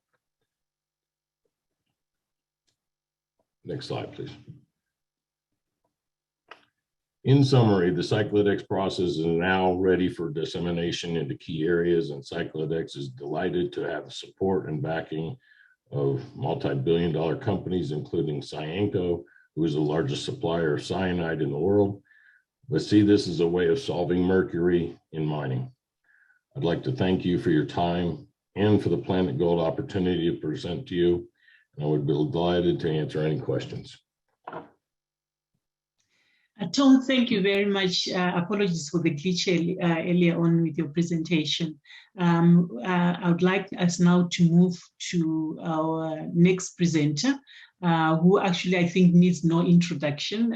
If there was to be a competition for the grandfather of gold mining processes, that would be Marcelo Veiga from the University of British Columbia. Marcelo, would you like to take the floor? Thank you. Thank you, Nelly. Thank you, everyone, just to be here. So my name is Marcelo Veiga. I was a former professor at the University of British Columbia, now retired, and I'm working as a chairman of the NewLox Research and Development Company, which is the research branch of NewLox Gold Venture. I'm here together with Paria Torkman, that she's a PhD candidate of University of British Columbia. I would like to say that in this presentation, we don't want to sell any method, technology, we don't want to sell any equipment, and we don't want to sell any reagent. Just we're going to show what we are doing with NewLox, how NewLox Gold is producing gold based on the technology they were providing. Next, please. Well, this is scheme here is just to show you guys that there's different ways that artisanal miners use mercury. So the main problem is that when they just get the primary ore and grind the primary ore with the mercury, and this is the whole ore amalgamation. When they have a secondary ore like alluvial, colluvial, and alluvial, they actually concentrate. Some of the guys, of course, they use to amalgamate the whole ore, but it's getting less and less. So there are the problems there with the tailings with mercury cyanide that is being discharged in the rivers, and there's a problems with tailings with mercury that is discharged, but this is a less problem than the mercury cyanide and mercury in the air. Next, please. So the many different approach has been tried, and then technology needs skills and money. Amalgamation of the whole ore and cyanidation of the mercury contaminated tailings are the main problems there, because this form mercury cyanide. The adequate concentration of gravity and flotation, I was very amazed that nobody's talking about flotation, which is the main concentration process used in mineral processing for gold. And amalgamation of just the concentrates reduce the mercury uses and losses. So there are a lot of alternative gold extraction process from concentrates, but it requires a good amount of money. Next, please. For alluvial, usually the gold is liberated, and then that's one of the reasons that you have this yellow concentrates there, and they can be directly smelted. This is a method that I used by centuries in Canada and in different countries there, and all the artisanal miners they use too. So, but in many other types of ore, the gold is not liberated, like the picture here in the right, and this cannot be amalgamated, but it can be leached. So the unliberated gold can be concentrated. So you don't need to liberate the gold, because this is have to grind very fine. You don't need to liberate the gold to concentrate. You can concentrate this particle here on the right, but you cannot amalgamate, but you can leach it. Next, please. So that's an example. There is a lady here, for instance, just concentrate this yellow concentrate from alluvial gold in Indonesia. And then, but unfortunately, she put her mercury in this, but she doesn't need to do it. She can just have a direct smelting of this, like many other people do here in Canada or in other different countries. Next, please. When you're going to just melt, the direct smelting of the concentrates, you have to understand that you need a very yellow concentrate, because you need to have a very rich, otherwise the gold will stay in a slag. Like yesterday, it was shown by Jason and Daniel, they call cupellation, but actually it's not a cupellation, it's a quartering process that they put a bismuth or lead just to drag the gold to the bottom of the crucible. So you can use, instead of a lead in a cupellation, you don't need a cupellation, you can just quartering the material with silver or even with more gold. If you put more gold there, so the gold is at rest, it's gonna just take all the material to all the gold particles, dispersed gold particles to the bottom of the crucible. Next. Well, one of the things that's important is this curve that are in mineral processing. The higher the gold grade in the concentrates, the lower the gold recovery. So if you have very yellow concentrate, so you're going to have very good grade on the concentrate, but your recovery is going to be very low. So how are you going to just do this? How are we going to just convince miners to lose 90% of the gold to have a mercury-free process there? This usually doesn't occur in alluvial gold, but in primary gold ores, you usually occur. And then if you have more mass of the concentrates, the recovery is good, but the grade is going to be low. So that's the paradigm that we have in mineral processing, and we have to understand these antagonist variables. Next, please. So, but who are the main mercury polluters? Out of the 20 million artisanal gold miners in the world, so 90% of them, they are what they call micro miners, producing less than 5 tons per day of 5 tons per processing, less than 5 tons per day of ore. And 10% of the processing centers, those guys that have just received the ore from the miners and process the ore on their behalf. And usually they don't charge anything because they just use amalgamation, and they keep the tailings to use cyanidation. And this process is very dangerous because it's formed mercury cyanide. But no, just go back. Okay. Yeah, thank you. So the mercury release from the process centers are usually much higher than the micro miners. But what are the attention of the intervention? Most of the attention are in the micro miners and not in the processing centers. If you want to resolve this problem of mercury in artisanal mining, we have to deal with the processing centers, what I call the sharks. Next. So if you want to just have a decent processing plant, we have to understand that the capital cost is very high. Just to give an example, for 50 tons per day plant, so we're going to spend about $1.7 million if you want to do right. Of course, you can cut a lot of corners on that, but next. But if you see their operating costs and the capital cost, the decrease in percentual in terms of the tons per year that you're going to process. So you have here that are 50 tons per year, per day, sorry. It's going to have a very good capital cost and operating cost. And in this case, though, the micro miners, they cannot afford to have a processing plant in a decent way. They can just have some adaptation, some things that we are seeing over this seminar. That's pretty good. Thank you. Next.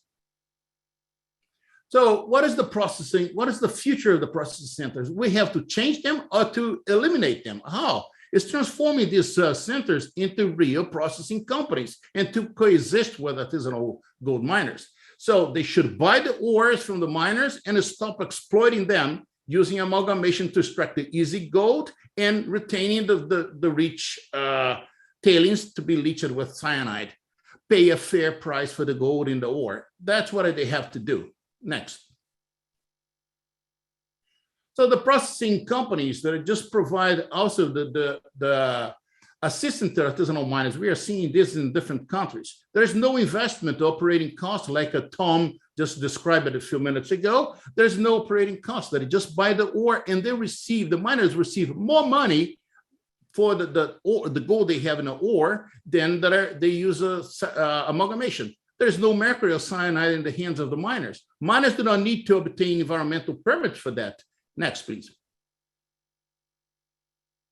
There are many examples in Colombia. This is picking up very quickly. They're in Peru, Nicaragua, Costa Rica. So miners mine and the companies process. So different types of coexistence that exist there, that we have companies buying the ore and processing it in a plant, and the other ones there sharing results of the processing with artisanal miners. The disadvantage of that it's a long process to create trust between companies and the artisanal miners. Next, please. So I'm going to give the example of the New Locks model that are operating in Costa Rica since 2014, that are 85 tons per day, just buying contaminated tailings from the miners. We're buying them and remove the mercury concentrate and leach the concentrate with cyanide. So now we're starting a new plant at 150 tons per day plant. So it's going to be the next plant, but are now in partnership with artisanal miners cooperatives there. So paying the operating cost, the profit is shared 50-50. Next. This is an example of a small plant that are the plant out of 85 tons per day. So we are just having there. We just designed the plant with all the scheme that I'm going to show later. Next. That's again, so we have a lab there with atomic absorption. Next. So that's the plant. So we have 85 tons going there per day, and then 80. We have silver plates, that are silver covered plates, to remove the mercury. The mercury is solidified with cement and sulfur, and then the material that it goes to the centrifuge, and then we recover very little gold there because this is already tailings there. And then they go to the flotation, and we have intensive cyanidation, and they have the smelting in gold. Next. There are many different methods that we developed for New Locks that are, to extract gold from gravity and flotation concentrates, extract this mercury before leaching, using the cassava leaching, using the DMSO, so dimethyl sulfoxide, and using cyanide plus zinc in a modified mercurochrome. All these methods that are now in the pilot stage. We are just starting the pilot now in November. Next. So that's how to remove the mercury from contaminated tailings using the silver plates. This is a copper, or can be stainless, can be galvanized steel covered with a little layer of silver. And then when they pass the material there with mercury, the mercury is attached to the plates, and we recover the plates and solidify the mercury. Next. there's some examples of the method that we are using. Next. So now I'm going to pass to Paria Torkman just to discuss about the method that we are doing for leaching gold. Paria, please. Thank you, Professor Vega, and hello, everyone. Here I'm going to talk about the mercury-free processes that we are working on during the last couple of years. The very first thing I want to talk about is about using cyanogenic plants as a source of cyanide to introduce to artisanal miners, because we believe that cyanide is less persistent in the environment in comparison to mercury, and it's biodegradable. So as I mentioned, we are going to use cyanogenic plants as a source of cyanide because there are about 2,000 different varieties of plants on this planet that they contain cyanogenic glucosides, like bamboo, lima beans, and cassava. Next slide, please. And for our process, we decided to use cassava because it's one of the most important staple foods in developing countries, and it's part of a diet of over 500 million of people. What happens in the process is that, as you can see in this equation, is that the disruption of the plant cell structure coalesces the glucoside, the cyanogenic glucoside, with the corresponding enzyme, which produces sugar and acetone cyanohydrine, which is spontaneously decomposed to acetone and hydrogen cyanide. So we have free cyanide after cell destructure. Next, please. So for further investigation, we decided to have a trip to Brazil because Brazil is one of the producers of cassava in this world, and there are about 1.5 million of people involved in this industry. In Brazil, what happens at the farm is that they peel the cassava, they crush it and grind it, and take the juice out to make flour. Next slide, please. After crushing and grinding the cassava, they get the juice out, and this juice, which is called manipuera, it's a local name in Brazil, they get rid of it, and this is the thing that we wanted to use as a leaching lixiviant because it's a source of cyanide. Next, please.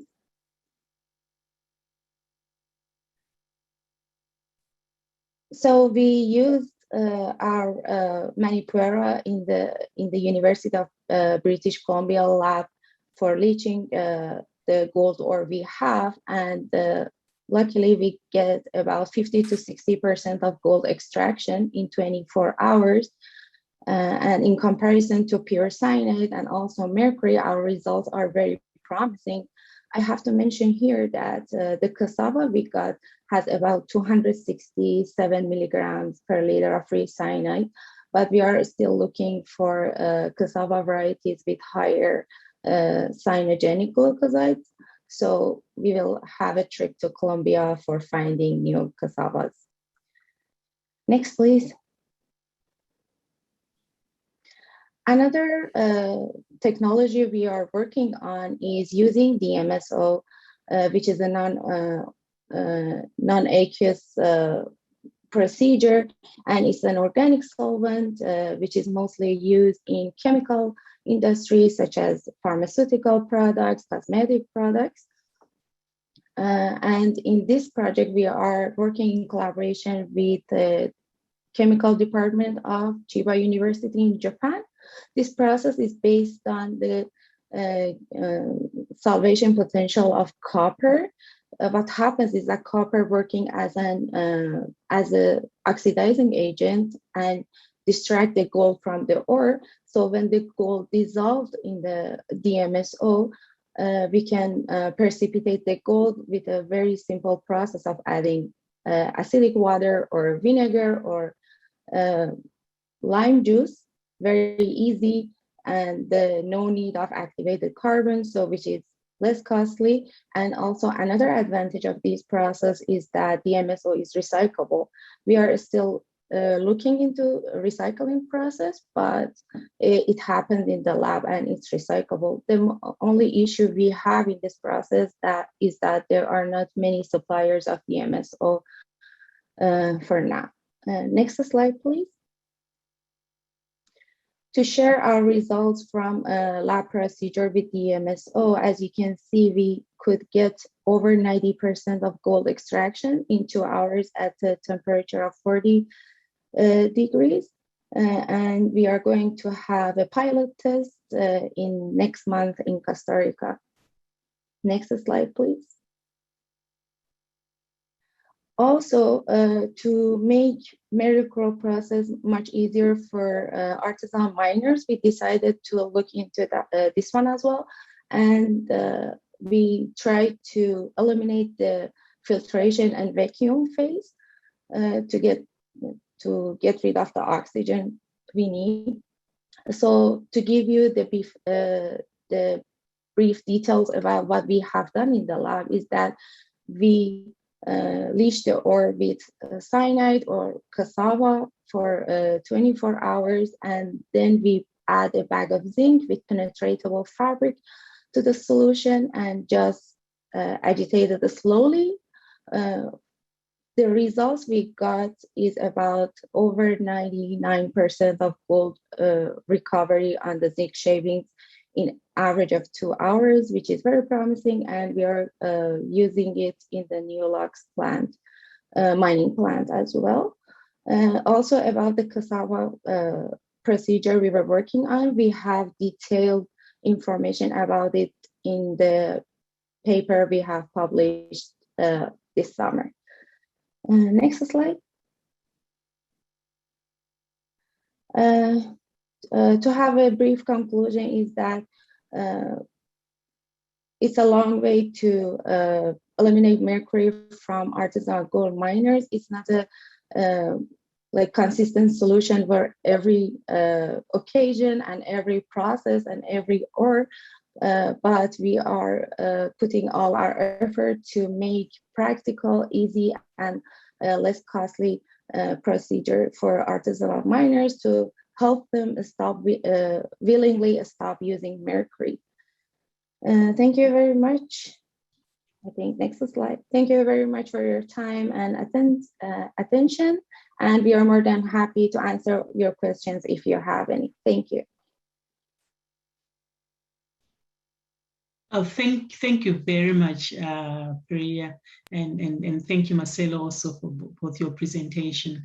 I think we have been exposed to a lot of information. There have been a lot of questions that have been coming through. I hope you can all still hear me. I think because we want to manage our time, I'm not going to waste any more time, but just go straight into the questions. Our first question came in for Christina, and the question was, how is the cost of your reagent or your technology compared to using cyanide? And what is the cost of the actual reagent? I also want to tag in a question onto that. How easily available is the reagent to artisanal miners? Thank you, Christina. So the cost of our reagent is $3.80 US per kilo. It's very in line with normal prices of other reagents you can get throughout the world. And we do have sort of global distribution. We're looking at multiple blending areas to be able to provide our solution globally.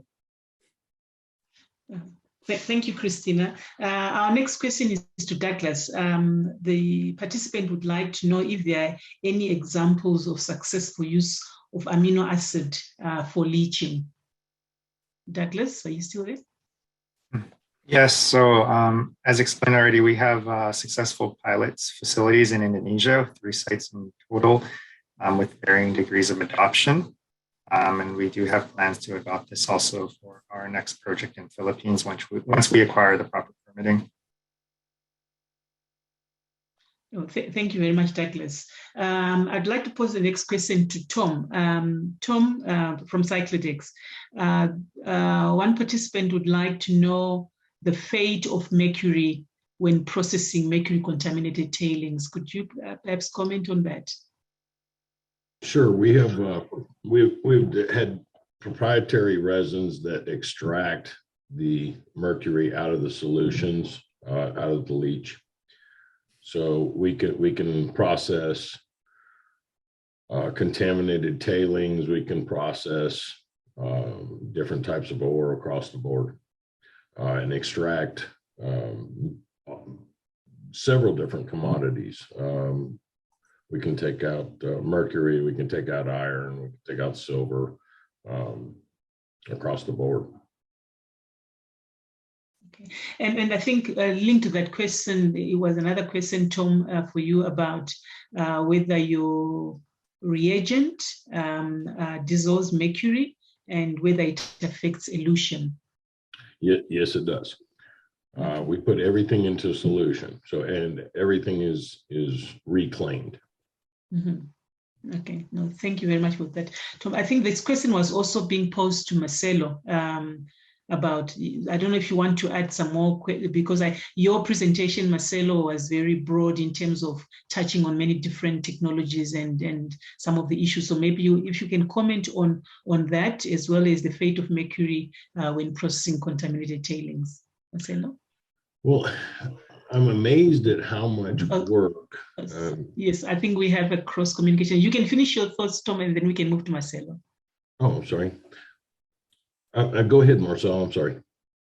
No, Tom, no, just go ahead. Don't worry. Across the board, I think, and I couldn't get into it in the slides, but in looking at all the presentations, I'm amazed at how we all have the same goals. We're all alike in very many ways.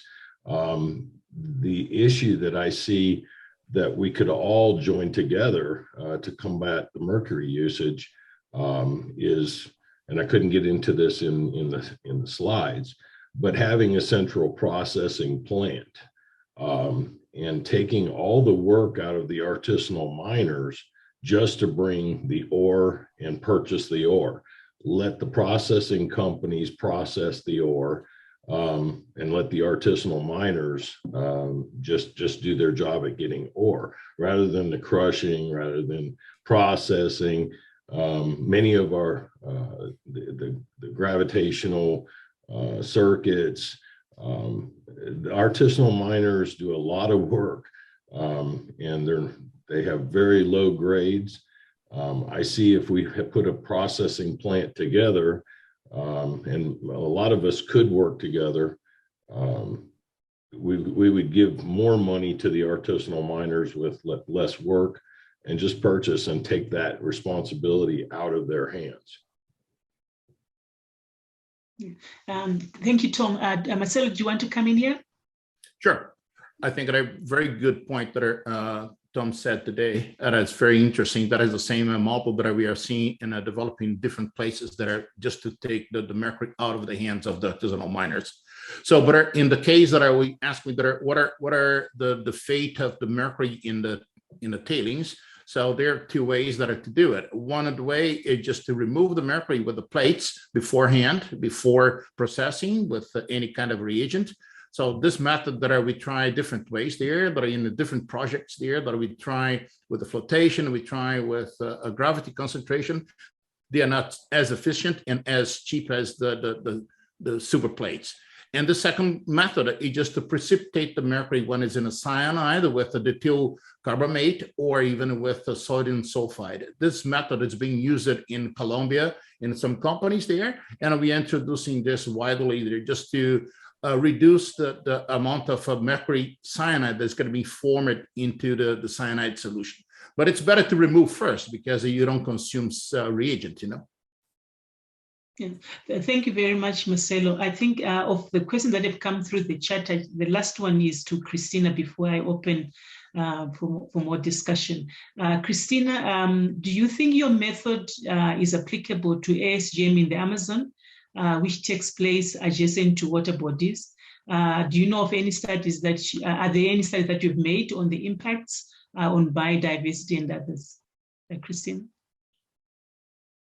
Yes, so sorry, I'm just bringing it up.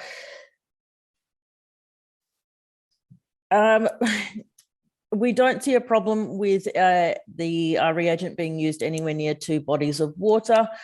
Some of the reagent will obviously be released back into the environment, but the specific local biodiversity will need to be looked at. When we did our demonstration plant in Western Australia, we obviously had tailings that were from that, and we did do an environmental risk assessment and review of those tailings. And they were completely benign after 2 years. So it does sort of depend as to what is in the specific ore around there, but there shouldn't be any major issues if there's, if it's areas with bodies of water. Thank you very much, Christina. Perry, I'm wondering, because your technology, the research that you're doing is very novel and very out there. I wonder if you have any insights about some of the challenges that the SGM sector might have. One of the things that I noticed from just listening to these presentations is that we are all talking about very high science and high technology for end users that perhaps don't have the highest levels of education, and we have to kind of bring it down to them to actually adopt these technologies. With your research, have you perhaps considered what that might mean in terms of adoption, if you may? And then I think the rest of the panel can also make a comment on that. Sure. Actually, with the first technology I talked about cassava, it's a very, very simple process. It's just getting the cassava liquid by crushing it, that's it, and filter to get the juice, and then add the ore to it, just mixing for the desired time, checking the pH. The pH rate should be about 10.5 to have hydrogens, to have free cyanide in the process, and that's it. It's so simple that can be conducted by artisanal miners, I have to say, and also the DMSO process as well. It's just mixing with the ore, and because it's not it's non-aqueous process, you don't have to care about pH and anything, and just mixing for desired time under the desired temperature. You are looking for like less than 8 hours, I will say, or 6 hours, depending on the ore. They will get the loaded DMSO with above 90% of gold extraction, and they can precipitate it so easily by adding like acidic solution like vinegar, lime, whatever is in their hands and consistent for convenient for them, and that's it. So simple, so easy. Yeah, that's our main point, because I have the honor to working with Dr. Vega, so he knows that it should be simple, that people can do it in rural areas, and that's it. Thank you. No, thank you very much, Peria. So Douglas has been quiet for a long time. And Douglas, I wonder if you want to comment on that particular issue around adoption of technologies, given the science that has to be part of these methods and techniques.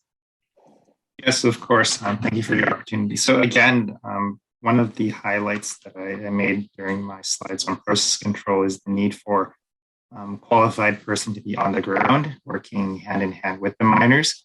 That's really, and also to gain a representative sample of the stakeholders that you're communicating with, right? So you want to make sure that you're able to meet all members of the community, because within the communities themselves, there are different needs as well. And there's no way to achieve that without spending time with them, prolonged period of time.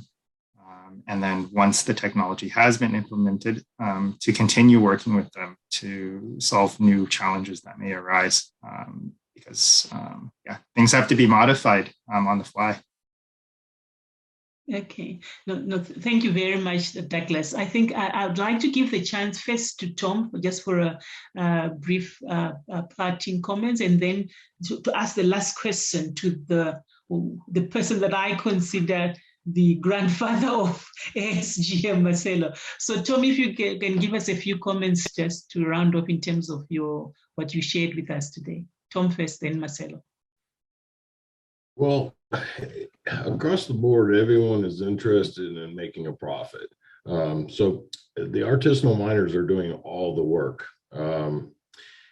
So if you're crushing, if you're grinding, if you're concentrating, you're obtaining the ore, you're moving the ore, this is all quite a bit of labor for small amounts of money.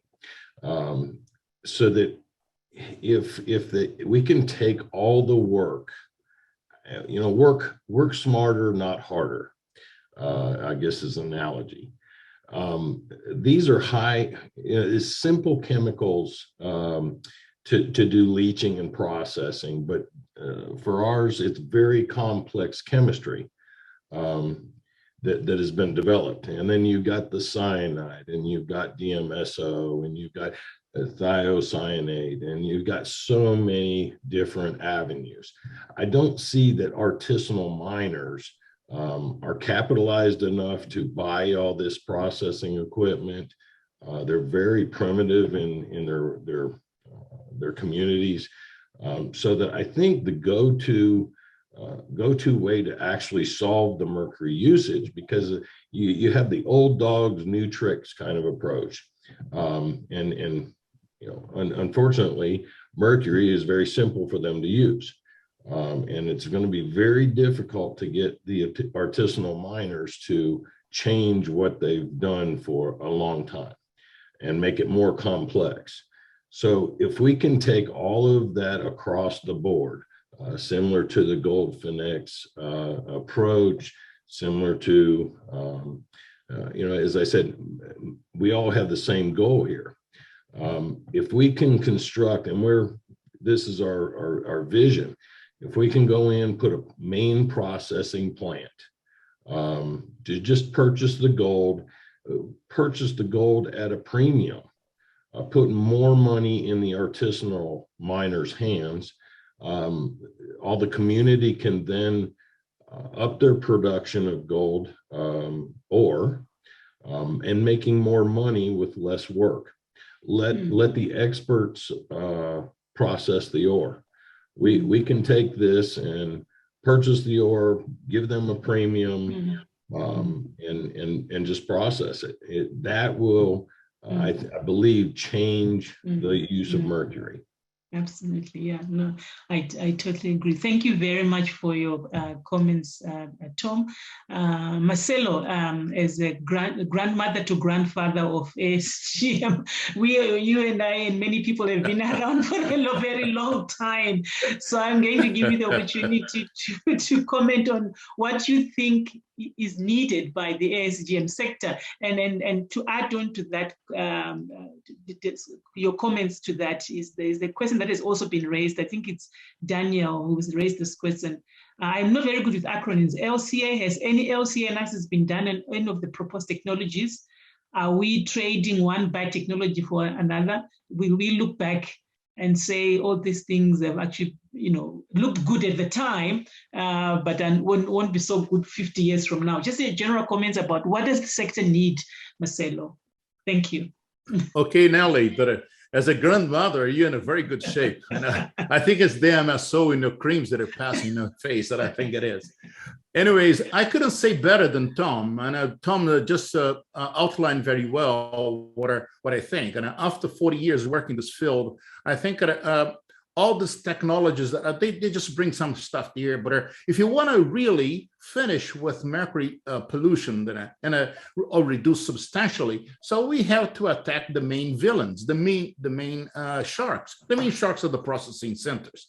These guys, they use kilos, 100 kilos per month. I saw that. And not the guys just using grams of gold per day, the micro miners. But I see millions and millions of dollars in putting on the hands of some company just to bring, technology or whatever to micro miners. This is good. It's so beautiful, so noble, but it will not solve the problem. This problem is that who want to just fight the sharks? Who want to do it? Who want to just stop with that? And the only way I see after 40 years is what Tom explained now. It's coexistence. The miners just selling the ore, they make much more money much more money than amalgamation, and they can just have, the money immediately, and no process, no mercury, no cyanide, no whatever, on the hands. They just work with, this process is working in Peru with a plant there, Dynacore, just running a plant with 360 tons per day. And then you have in Nicaragua, Bonanza Gold. We have in Colombia with Continental Gold and the Gran Colombia Gold and the Minesa. So all this process, I'm just preaching this for years. And then finally, the companies now, the medium-sized companies open their eyes, and that's the way to go. Oh, Marcelo, thank you very much for those final comments. I think that it has been a fantastic day, and speaking for yesterday as well, fantastic. Yesterday's exchange has been amazing, and we've all learned so much. I would like now to hand over back to Susan to handle the closing of the webinar. Susan, over to you. Thank you. Thank you, everyone.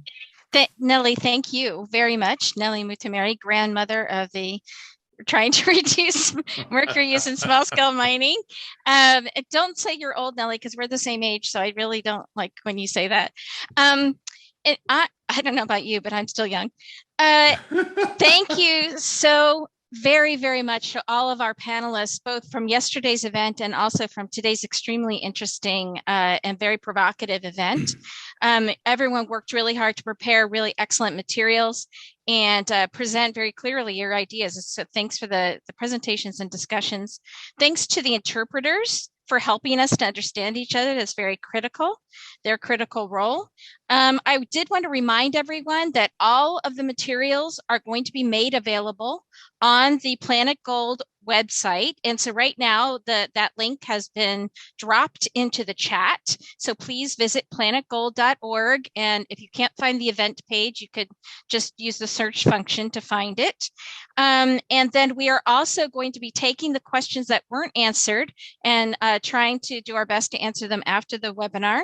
And finally, on the event page, you will also find a comment box.